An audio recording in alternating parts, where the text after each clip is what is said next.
하나님의 말씀은 여호수아 24장 16절 말씀부터 28절까지 봉독하겠습니다. 여호수아 24장 16절.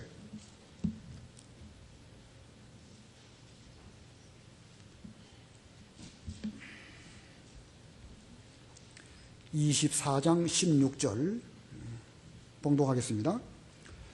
백성이 대답했다. 우리가 여호와를 버리고 다른 신들을 섬기는 일은 결코 하지 않을 것입니다.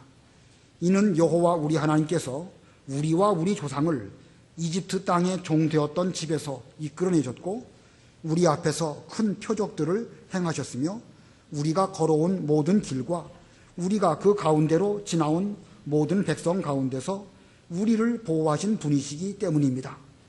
여호와께서 모든 백성 곧 이 땅에 살던 아모리 사람을 우리 앞에서 쫓아내셨으니 우리도 여호와를 섬길 것입니다. 이는 그분이 우리 하나님이시기 때문입니다. 여호수아가 백성에게 말했다.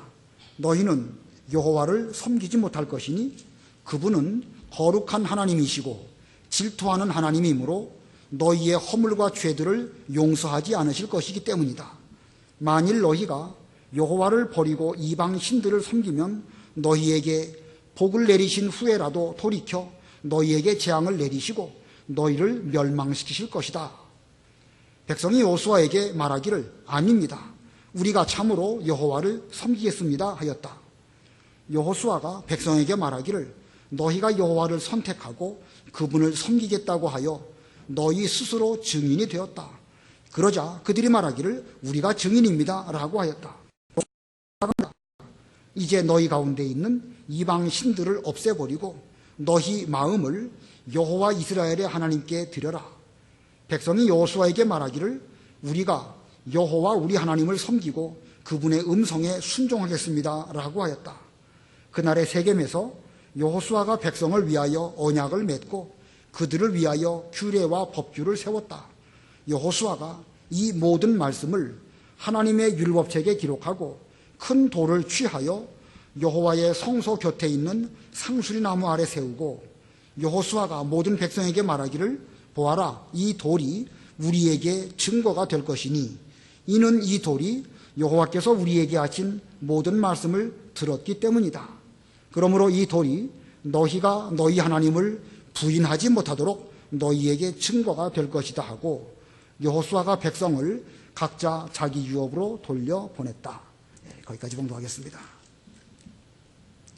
오늘 본문을 보면 이스라엘 백성들이 여호수아에게 우리도 여호와만 섬기겠습니다 이런 말을 3번 나옵니다. 그래서 그 말에 의해 가지고 오늘 제목은 우리도 여호와만 섬길 것입니다.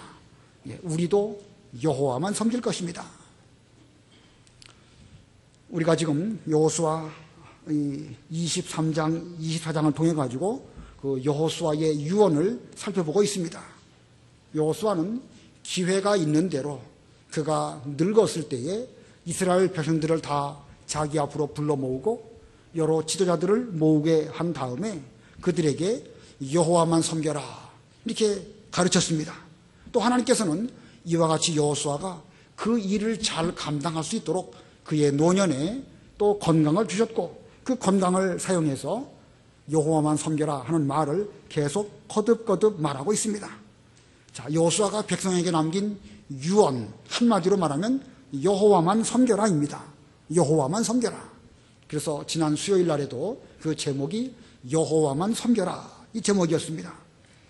지난 수요일 말씀을 좀 다시 한번 요약을 한다고 하면 여호수아는 이스라엘 백성들로 하여금 여호와만 섬기도록 하기 위해서 3가지 관점에서 그와 같은 그 유언을 하였습니다. 그 중에 첫 번째는 하나님을 의지하고 가르쳤다고 그랬죠. 하나님을 의지하고 가르쳤다. 자기 힘이나 인간의 어떤 권세나 나이 많다는 것이나 이런 것으로 명령하지 않고 백성들을 하나님 앞으로 불러 모았습니다. 성막 언약궤 앞에 비록 그들이 여호수아 앞에 있지만 사실은 하나님 앞에 있다는 그 하나님 신천 의식을 하게 하고 그런 가운데서 가르쳤습니다. 자, 오직 하나님 앞에서 하나님 말씀만 전할 때에 그의 말에는 권세가 있었습니다. 그래서 그런 권세를 영권이라고 한다고 지난번에 말씀을 드렸죠.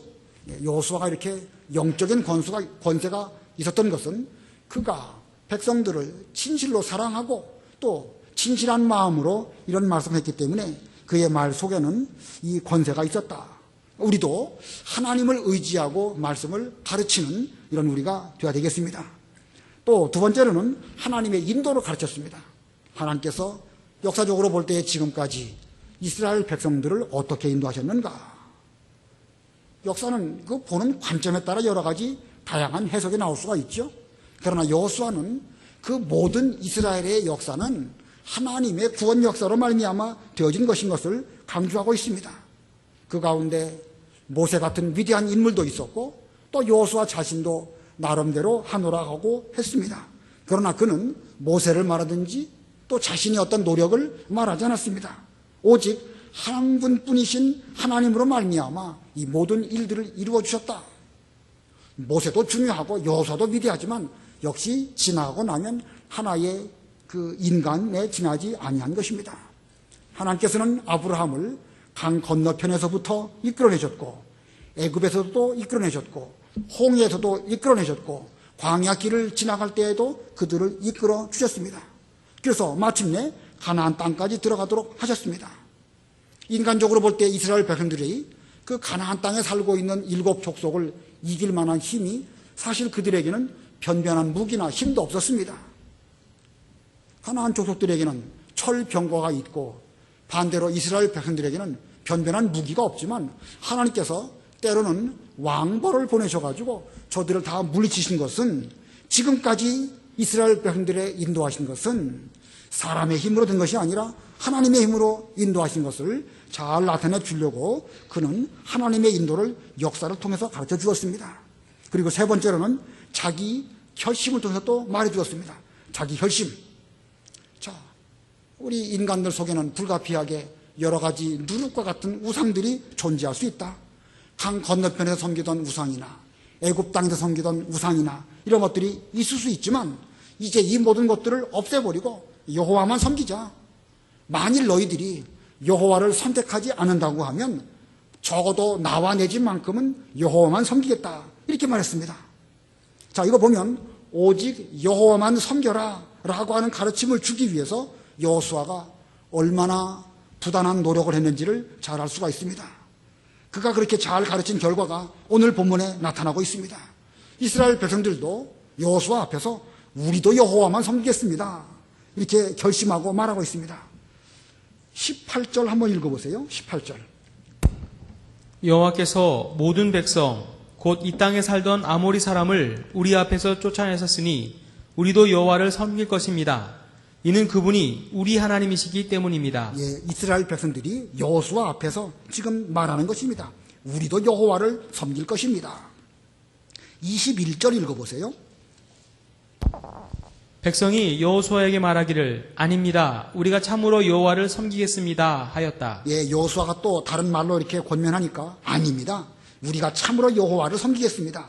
두 번 또 이렇게 말하고 있습니다. 좀 더 지나가서 24절 읽어보세요. 24절. 백성이 여호수아에게 말하기를 우리가 여호와 우리 하나님을 섬기고 그분의 음성에 순종하겠습니다 라고 하였다. 예, 거듭거듭 세 번째, 우리도 당신이 지금까지 여호와 하나님을 잘 섬기신 것처럼 우리도 하나님을 잘 섬기겠습니다. 이렇게 이스라엘 백성들이 여호수아 앞에서 사실은 하나님 앞에서 이와 같은 고백을 했습니다. 이것이 그 여호수아의 신앙 지도의 결과입니다.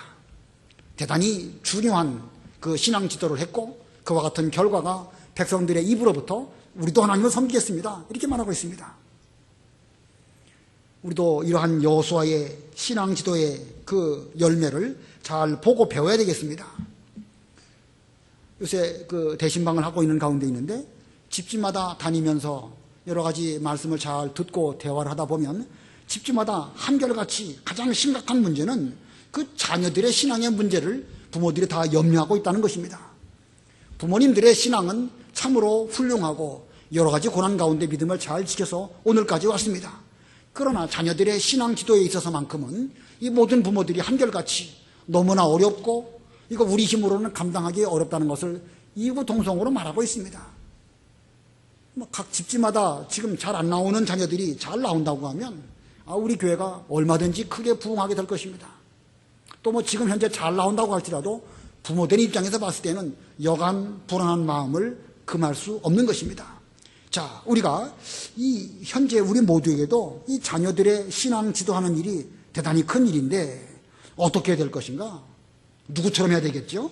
본문에 나와 있는 여호수아처럼 해야 됩니다.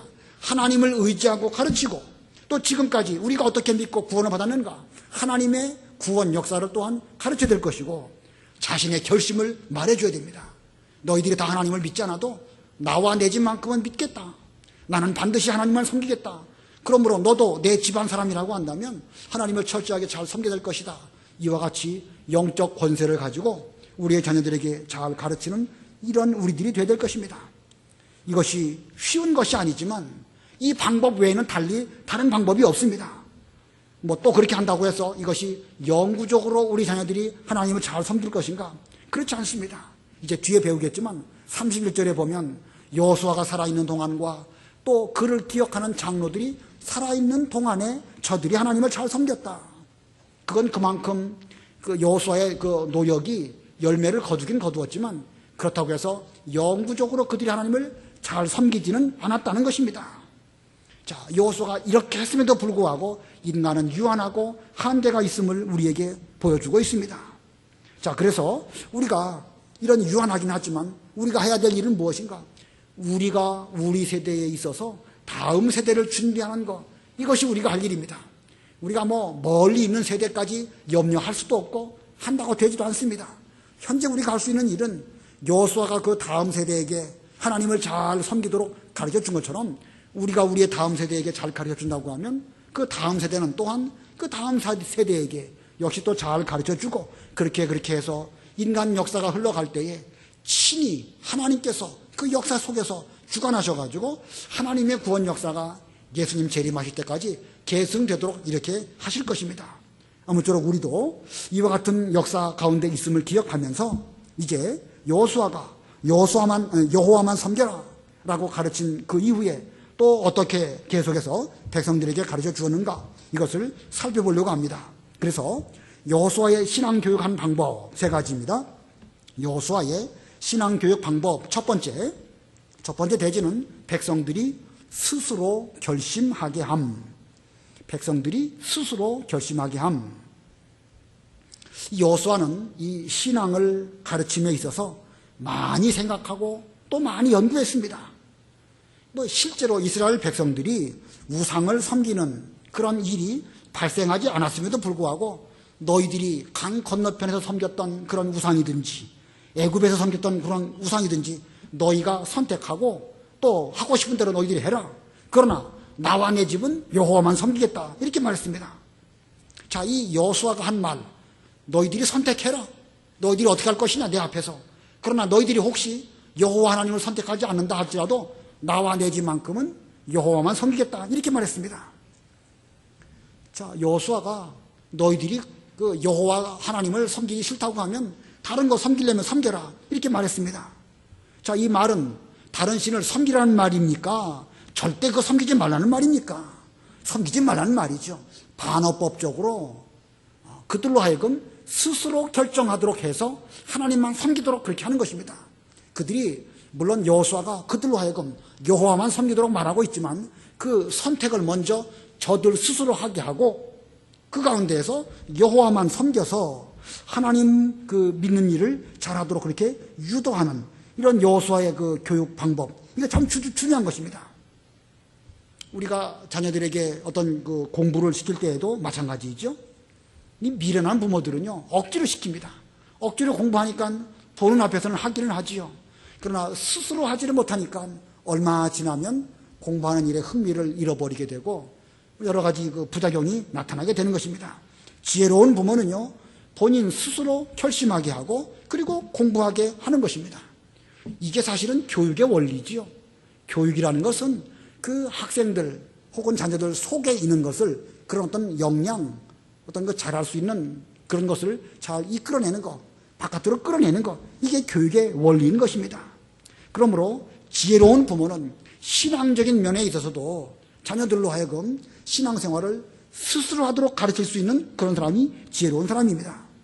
교회를 가게 하는 일도 억지로 가게 하는 것이 아니고 안 가면 안 되도록 하면서도 또 스스로 하도록 이렇게 잘 유도하는 것, 이게 올바른 지도 방법이고 여호수아는 지금 그런 방법으로 말을 하고 있는 것입니다. 본문 16절부터 18절까지 한번 읽어보세요. 백성이 대답했다. 우리가 여호와를 버리고 다른 신들을 섬기는 일은 결코 하지 않을 것입니다. 이는 여호와 우리 하나님께서 우리와 우리 조상을 이집트 땅에 종 되었던 집에서 이끌어내셨고 우리 앞에서 그 큰 표적들을 행하셨으며 우리가 걸어온 모든 길과 우리가 그 가운데로 지나온 모든 백성 가운데서 우리를 보호하신 분이시기 때문입니다. 여호와께서 모든 백성 곧 이 땅에 살던 아모리 사람을 우리 앞에서 쫓아내셨으니 우리도 여호와를 섬길 것입니다. 이는 그분이 우리 하나님이시기 때문입니다. 예, 백성들의 지금 대답 16절로 18절은요 그 앞에 15절에 대한 대답입니다. 여호수아가 너희들이 어떤 하나님을 섬길 것이냐, 강 건너편에 섬기던 신이냐 여호와 하나님이냐 선택해라 이렇게 말하니까 이제 자기들도 당신께서 섬기고자 하시는 여호와 하나님 그분만 우리도 섬기겠습니다 라고 하면서 지금 그들이 말하고 있는 것입니다. 자, 스스로 결심하게 했죠. 이 여호수아가 자기가 원하는 대답을 백성들의 입으로 스스로 고백하게 해가지고 그들로 하여금 자기들의 결심으로 하나님을 섬기는 이런 길로, 이런 방편으로 교육을 했다는 것입니다. 자, 이것이 중요한 그런 교육의 원리입니다. 교육의 원리일 뿐만 아니라 어떤 지도자는 자기 구성원들로 하여금 어떤 일을 하고자 할 때에 스스로 일하도록 만드는 사람, 그 사람이 지혜로운 사람입니다. 교회 여러 가지 일들도 예를 들어서 연보를 한다. 그런 것들도 연보를 자꾸 강조하는 것은 어떻게 보면 물론 강조를 몇 번 하면 효과는 있긴 있습니다. 그러나 그것은 그 뒤에 반드시 부작용이 있을 수 있습니다. 그래서 스스로 하도록 잘 유도하고 때로는 기다리고 그렇게 해서 얼마 뒤에 자발적으로 하나님 아버지 앞에 감사함으로 드릴 수 있도록 하는 것, 그게 올바른 방법이라는 것입니다. 교회에 봉사하는 일, 신방하는 일, 여러 가지 주일학교 선생님들이 수고하는 일, 이 모든 일들도 어떤 법을 딱 정해놓고 이렇게 하시오 저렇게 하시오 이렇게 하면 효과는 있습니다.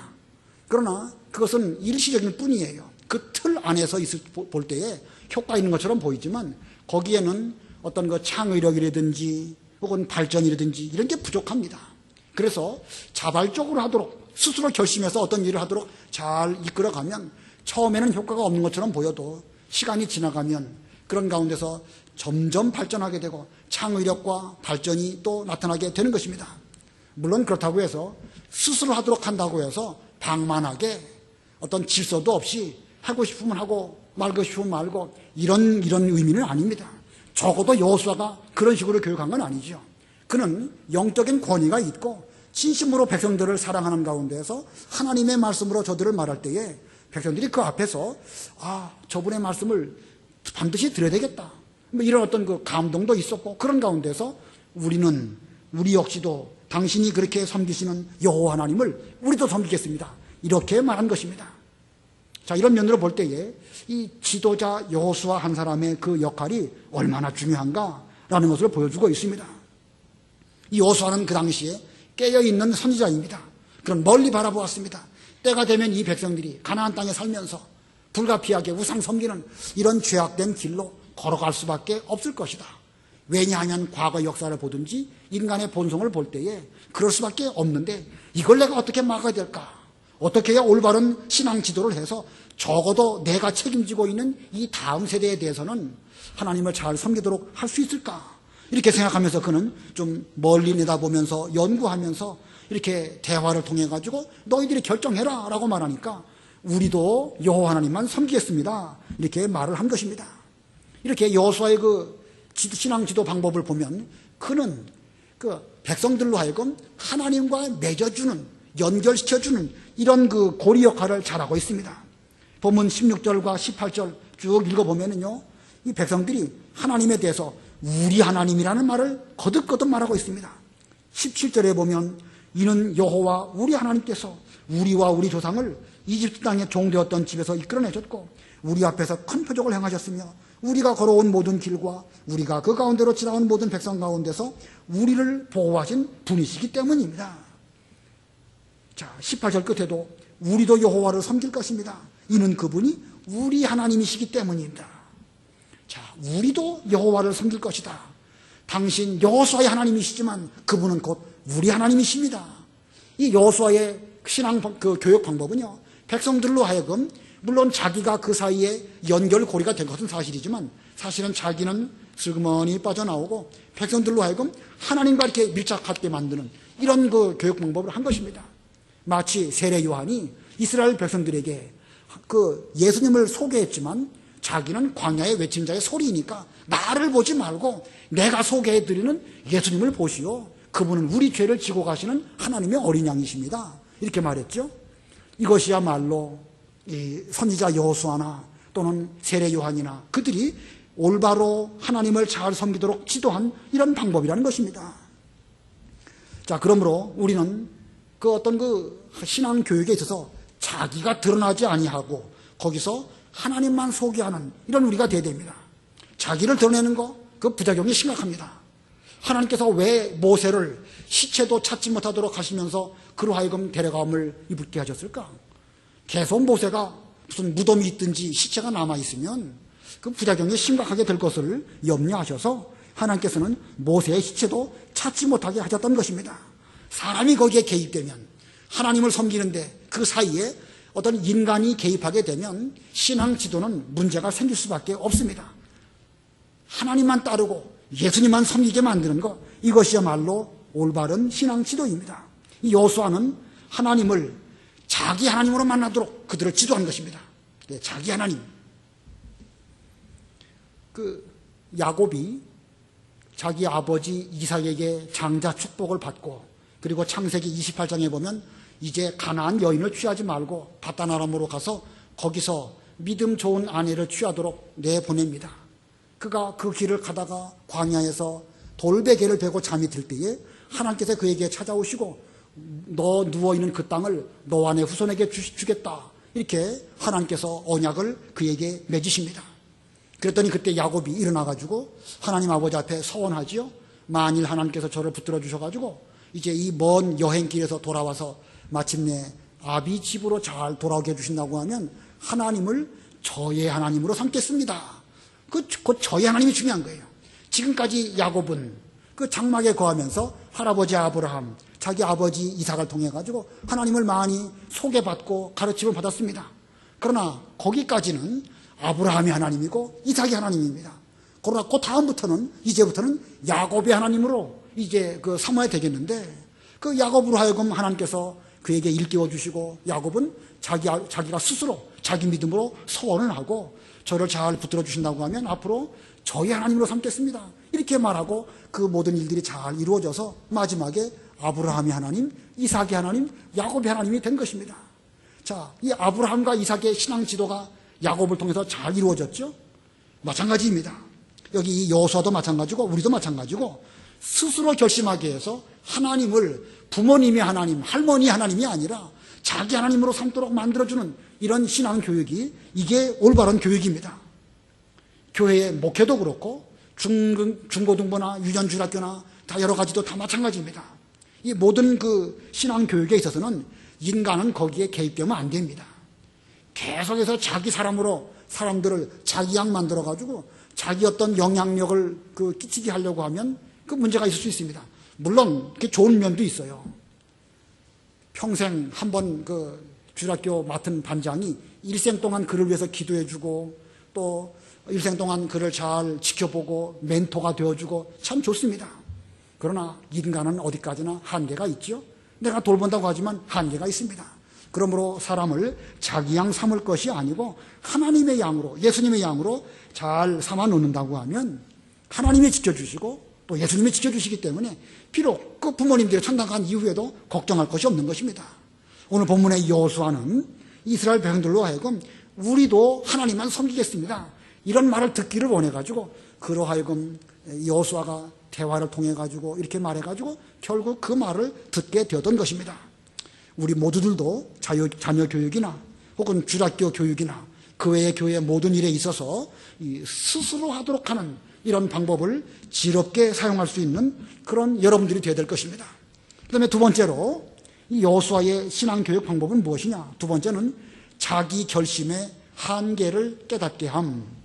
자기 결심의 한계를 깨닫게 함. 간단하게 말하면 자기 한계를 깨닫게 했다, 그런 말이죠. 사람이 아무리 결심하고 또 여호와만 섬기겠다 이렇게 하지만 우리 인간이 역시 유한합니다. 자기 자신도 믿을 수 없는 것이 인간이죠. 이 여호수아는 하나님을 섬기는 그 면에 있어서 이 자기 결심이 필요하긴 하지만 절대 자기 결심 그것만으로는 다 되지 않는다는 것을 백성들에게 또 일깨워주고 있습니다. 본문 19절과 20절 읽어보세요. 19절 여호수아가 백성에게 말했다. 너희는 여호와를 섬기지 못할 것이니 그분은 거룩한 하나님이시고 질투하는 하나님이시므로 너희의 허물과 죄들을 용서하지 않을 것이기 때문이다. 만일 너희가 여호와를 버리고 이방 신들을 섬기면 너희에게 복을 내리신 후에라도 돌이켜 너희에게 재앙을 내리시고 너희를 멸망시키실 것이다. 지금 이스라엘 백성들이 우리도 우리 하나님만 섬기겠습니다 라고 말하는데 여호수아가 지금 너희는 여호와를 잘 섬기지 못할 것이다 그렇게 말하면서 하나님은 거룩한 하나님이신데 너희들이 허물과 죄로 그 하나님 섬기는 것을 제대로 못할 때에 질투하신 하나님께서 지금까지 너희들에게 복을 주셨다 할지라도 다시 돌이키셔서 너희로 하여금 멸망하도록 하실 것이다 이렇게 말하고 있습니다. 하나님을 잘 섬기겠다고 말하는 그들에게 대해서 왜 여호수아가 이렇게 말해가지고 마치 무슨 재 뿌리듯이 이런 말을 한 것일까? 자, 여호수아가 이렇게 이 말한 이유는 앞으로 이렇게 될 것이다 라고 미리 그렇게 말한 것입니까? 아니면 이렇게 되지 않도록 주의하라는 뜻입니까? 분명히 이 말씀의 뜻은요, 그렇게 되지 않도록 너희 스스로가 주의하여라. 너희가 비록 지금 내 앞에서 하나님만 섬기겠다고 스스로 결심하는 말을 했지만 그러나 너희들도 그렇고 나도 그렇고 죽을 수밖에 없고 우리 모두는 유한하지 아니하느냐. 우리가 잘 섬기겠다고 말하다가 나중에 가가지고 우리에게 있는 죄와 허물로 하나님을 제대로 사랑하지 못한다고 하면 질투하신 하나님께서 우리를 또 비록 처음에 복을 주셨다가도 나중에 돌이켜 재앙을 내리실 수 있는 그런 하나님이시라는 것을 생각하면서 너희들은 항상 너희 자신을 돌아보면서 주의하도록 노력하여라 이렇게 말하고 있습니다. 너희들의 결심이 참으로 좋은 것이지만 그것만으로는 부족하다는 것이죠. 자, 이 같은 여호와의 말에 백성들은 아닙니다. 우리가 참으로 여호와를 섬기겠습니다. 이렇게 고백을 합니다. 21절 읽어보세요. 백성이 여호수아에게 말하기를 아닙니다. 우리가 참으로 여호와를 섬기겠습니다 하였다. 백성들의 이 말은 진심입니다. 그들은 그 나중에 가갖고 힘들면 못할 수도 있을 것입니다. 이런 여운을 남긴 것이 아니고 그들 역시 어떤 일이 있더라도 진심으로 우리가 참으로 여호와를 섬기겠습니다 이렇게 말했습니다. 그들이 진심으로 말하지만 그러나 아무리 진심이라 할지라도 인간은 유한하고 부족합니다. 그만큼 인간은 죄의 영향력을 끊어버릴 수 없는 이런 가운데 있기 때문에 내가 스스로 결심했다고 한다고 하더라도 못할 수도 있는 것이 인간인 것이죠. 그래서 여호수아는 백성들이 스스로 이제 자만하지 않고 항상 앞으로 겸손한 신앙생활을 잘하게 하려고 거듭거듭 너희들이 말은 그렇게 했지만 너희 힘만으로는 부족할 수밖에 없다 이렇게 말한 것입니다. 자, 이렇게 여호수아가 이렇게 두 번째로도 자기 결심은 한계가 있음을 깨닫게 했는데 그렇다고 하면 대책이 뭡니까? 유한한 인간은 스스로 아무리 결심한다 할지라도 하나님을 잘 섬길 수 없다. 그래서 그 대책은 무엇일까? 자, 그 대책은 그 다음에 나오는 것으로 하나님 앞에서 언약을 체결하게 하는 것입니다. 그래서 여호수아의 신앙교육의 방법 세 번째는 하나님과 언약을 맺게 하는 것입니다. 하나님과 언약을 맺게 함. 25절 보면 그날의 세겜에서 여호수아가 백성을 위하여 언약을 맺고, 언약을 맺는다는 말이 나오죠. 언약을 맺는다. 구약시대의 언약은 어떤 뜻이 있는가? 제가 여러 번 말씀을 드렸습니다. 이 언약의 그 의미 속에는요, 죽음이라는 그 뜻이 담겨져 있어요. 만약에 그 언약을 파기하면 죽음으로 내가 그 대가를 받겠습니다. 쪼개지겠습니다. 짐승이 쪼개진 것처럼 저도 쪼개지겠다는 그런 의미가 이 언약이라는 용어 속에 담겨 있는 것입니다. 자, 오늘 본문을 쭉 보면 여호수아가 이제 백성과 하나님 사이에 언약을 체결하게 하면서 그 어떤 과정을 또 과정 속에서 언약 체결하는가? 본문을 보면 4가지 과정으로 요약할 수가 있습니다. 언약을 맺게 하는데 4가지 과정. 그 중에 첫 번째 그 언약 체결의 과정의 첫 번째는요, 스스로 증인이 되게 함. 스스로 증인이 되게 함. 본문 22절, 우리 다 같이 합독하십니다. 22절, 시작. 여호수아가 백성에게 말하기를 너희가 여호와를 선택하고 그분을 섬기겠다고 하여 너희 스스로 증인이 되었다. 그러자 그들이 말하기를 우리가 증인입니다 라고 하였다. 스스로 자기가 하나님과 맺는 언약에 있어서 증인이 되므로 만일 자신들이 나중에 하나님을 버리고 죄를 범하든지 우상에 빠진다고 하면 그때는 뭐 다른 증인이 필요 없습니다. 자기들의 입으로 말했으니까 너희들은 뭐 다른 증인이 필요 없고 내 스스로 하나님 아버지 앞에 합당한 벌을 받을 것이다. 이렇게 말하게 한 것입니다. 자, 이 스스로 증인이 되는 거, 자기들 스스로를 지금 여호수아는 하나님 앞에 세워놓는 거예요. 지금 여호수아 앞에 그들이 있긴 하지만 하나님 앞에 세워놓고 너희들 입으로 똑바로 말해라.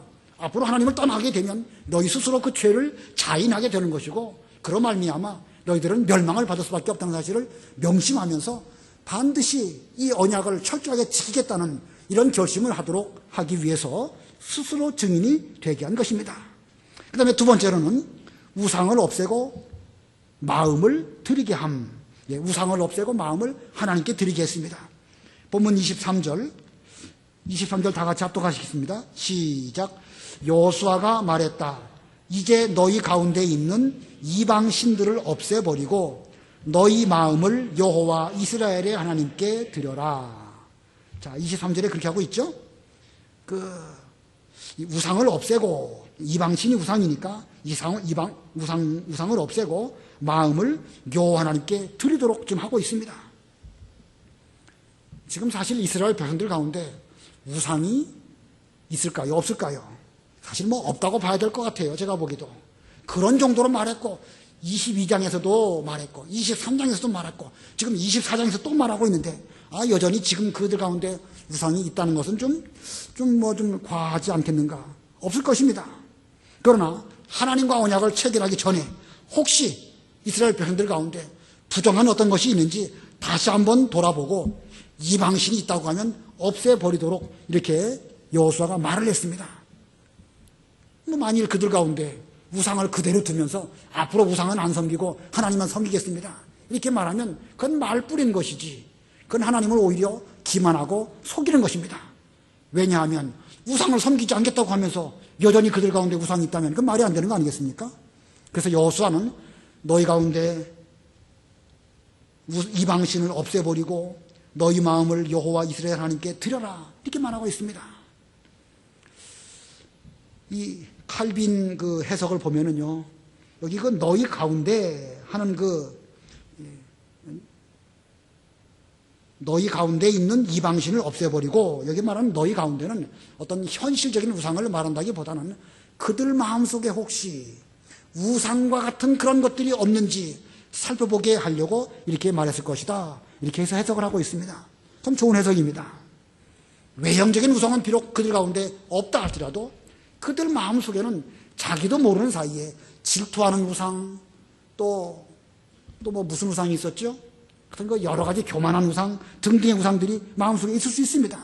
그런 면에서 보면 외형적인 우상도 없애버려야 되겠지만 더 삼가하고 조심할 것은 무형적인 우상이요 우리 마음속에 있는 그와 같은 우상인 것입니다. 어느 것이 더 위험한가? 외형적인 우상이야 청소 깨끗해 버리면 없어질 수 있습니다. 그러나 보이지 않는 우상, 우리 마음속에 있는 우상, 이거는 없애버리기가 쉽지가 않습니다.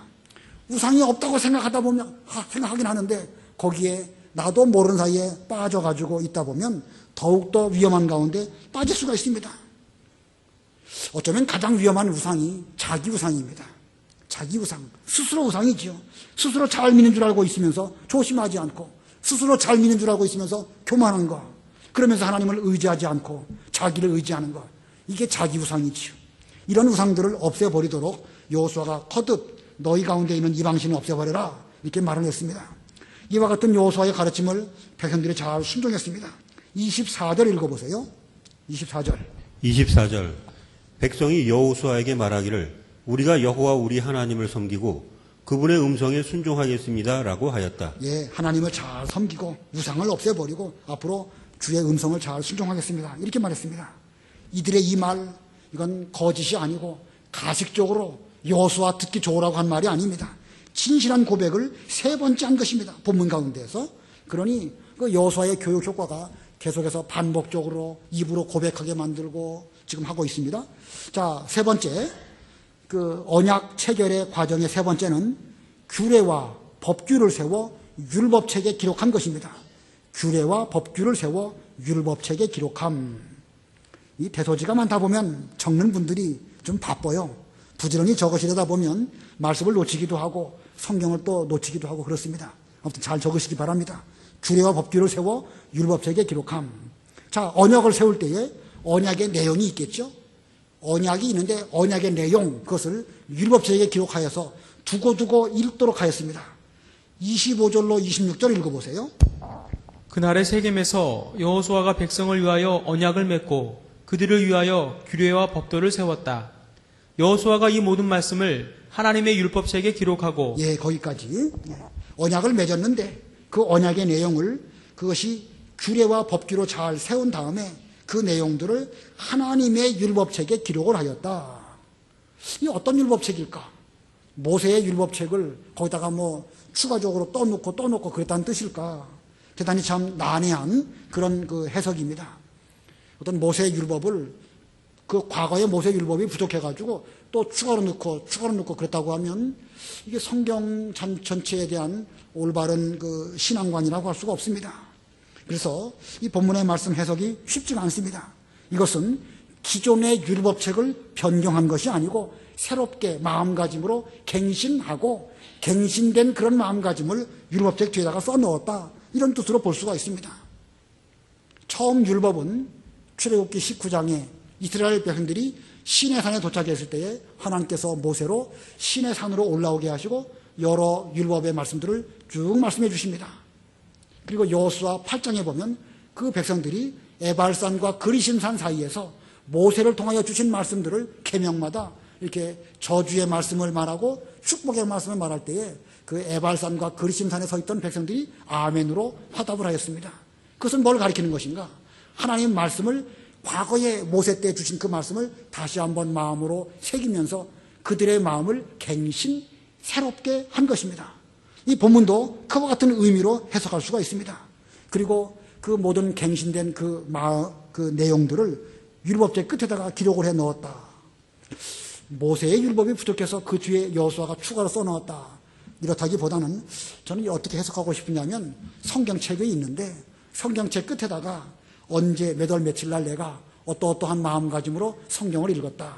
아니면 또 그 이후에 또 어떤 마음가짐으로 이렇게 바로 신앙생활 하려고 또 마음 먹었다. 이런 것을 성경책에 기록해 놓은 이런 것으로 해석할 수 있지 않겠는가 생각이 듭니다. 아무튼 이 정확한 해석이 쉽지가 않은데 좀 나중에 좀 더 연구를 많이 해보고 여러분들도 한번 살펴보시기 바라고 저도 한번 더 연구해서 살펴보도록 하겠습니다. 자, 네 번째, 언약 체결의 그 과정 네 번째, 언약 갱신의 증거물을 두었습니다. 언약 갱신의 증거물을 두었다는 것이죠. 본문을 보면 큰 돌 그리고 상수리 나무 이것들에다가 그 증거를 하게 합니다. 그래서 큰 돌은 증거의 돌이 된 것이고 상수리 나무는 증거의 나무가 된 것입니다. 요즘으로 말한다고 하면 어떤 행사를 하고 그 행사를 두고두고 기억하도록 하기 위해서 거기다가 기념석을 세우게 해놓고 거기다가 글을 쓴다든지 또 기념수를 심어놓고 두고두고 그것을 또 보면서 그때의 그 일들을 기억한다든지 그런 것입니다. 자, 본문으로 26절로 28절 읽어보세요. 26절 여호수아가 이 모든 말씀을 하나님의 율법책에 기록하고 큰 돌을 취하여 여호와의 성소 곁에 있는 상수리 나무 아래에 세우고 여호수아가 모든 백성에게 말하기를 보아라 이 돌이 우리에게 증거가 될 것이니 이는 이 돌이 여호와께서 우리에게 하신 모든 말씀을 들었기 때문이다. 그러므로 이 돌이 너희가 너희 하나님을 부인하지 못하도록 너희에게 증거가 될 것이다 하고 여호수아가 백성을 각자 자기 유업으로 돌려보냈다. 예, 이런 그 언약을 체결하면서 큰 돌을 취해다가 상수리 나무 아래 두었습니다. 그러면서 말하기를 이 돌들이 너희와 나 사이에 언약 체결하는 것을 하나님도 들으셨고 이 돌도 다 들었기 때문에 나중에 너희들이 딴소리 하게 되면 이 돌이 증거할 것이다. 이렇게 말하면서 거기에 그 세겜 상수리 나무 아래에 큰 돌을 두었다. 자, 이 세겜에 있는 상수리 나무, 세겜에 있는 상수리 나무. 창세기 한번 보겠습니다. 창세기 35장 2절로 4절. 창세기 35장 2절로 4절. 읽어보세요. 2절. 야곱이 자기 집안과 및 자기와 함께한 모든 사람들에게 말하기를 너희 가운데 있는 이방신들을 제거하고 자신을 정결케 하며 너희 옷을 갈아입어라. 우리가 일어나 베델로 올라가자. 나의 환난 날에 내게 응답하시며 내가 가는 길에서 나와 함께 하신 하나님께 내가 거기서 제단을 쌓으려고 한다 하였다. 그들이 자기들 손에 있는 모든 이방신들과 자기들 귀에 있는 귀고리들을 야곱에게 내주니 야곱이 그것들을 세겜 근처에 있는 상수리 나무 아래에 묻었다. 예, 야곱도 과거에 세겜에 있다가 아주 그 창피한 일을 만났는데 그는 그때에 더 이상 세겜에 머물러가지고는 안 되겠다 생각하고 과거에 처음 만났던 그 하나님을 만나기 위해서 이제 베델로 올라가는데 베델로 올라가기 전에 복장을 다 갈아입고 그들에게는 여러 가지 이방신들 다 내려놓고 그리고 그것을 그 세겜 상수리 나무 근처에 다 묻고 그리고 결심하고 베델로 올라가는 이런 장소가 바로 세겜에 있는 상수리 나무입니다. 그때로부터 몇백 년이 지나서 여호수아 때에 똑같은 일을 지금 여호수아가 백성들과 그 우상을 다 제거해 버리고 여호와만 섬기기 위한 굳은 결심을 하면서 세겜에 있는 상수리 나무에 이와 같은 일들을 하였습니다. 이 야곱 때의 상수리 나무가 여호수아 때의 상수리 나무인지 뭐 그 나무가 같은 나무인지 아닌 나무인지 잘 알 수가 없습니다. 뭐 충분히 그럴 만한 가능성이 있습니다. 자, 이거 보면 여호수아가 우상을 버리고 여호와만 섬기도록 하기 위해서 그가 얼마나 많은 노력을 했는가. 실로 여호수아는 자기가 할 수 있는 모든 노력을 다 했습니다. 그래서 그 효과가 얼마나 갔을까. 우리가 다음에 또 배우겠지만 31절 한번 읽어보세요. 31절. 이스라엘이 여호수아가 살아있는 동안과 여호수아 뒤에 생존한 장로들 곧 여호와께서 이스라엘을 위하여 하신 모든 일을 아는 이들이 살아있는 동안 여호와를 섬겼다. 예, 여호와를 섬겼다. 언제까지? 여호수아가 살아있는 동안과 여호수아를 아는 장로들이 살아있는 동안 그들은 하나님을 잘 섬겼다. 아마 기간적으로 말하면 50년 내지 한 100년쯤 정도 여호수아의 신앙 지도가 잘 표현이 죄송합니다만 약발이 맥혀가지고 그들이 하나님을 잘 섬겼다. 그런 뜻이죠. 좀 더 길었으면 좋겠는데 왜 그때까지만 그 효과가 있었을까? 참 조금은 좀 우리 인간 편에서 볼 때 안타깝지요? 한 200~300년 영향이 있다고 하면 좋을 텐데 왜 그때까지만 되었을까? 우리가 이런 면을 놓고 볼 때 아까 서두에서도 말씀드린 것처럼 우리의 책임은 우리의 다음 세대에 대한 책임이고 그 다음 세대는 우리 다음 세대가 또 책임지는 것입니다. 그렇게 해가지고 하나님의 구원 역사는 역사 가운데에서 하나하나 이루어져 가면서 하나님이 친히 이루어 가실 것입니다. 그러므로 우리는 먼 거, 물론 그것도 봐야 되겠지만 너무 멀리 보지 말고 우리 다음 세대, 우리가 지금 할 수 있는 것, 살아있는 동안에 건강할 때에 여호수아처럼 이 일을 잘한다고 하면 우리가 살아있는 동안과 우리를 기억한 우리의 다음 세대들이 살아있는 동안 우리도 마찬가지고 다음 세대들도 여호와만 잘 섬기는 이런 열매를 맺을 것입니다. 그러므로 우리에게 중요한 것은 무엇일까?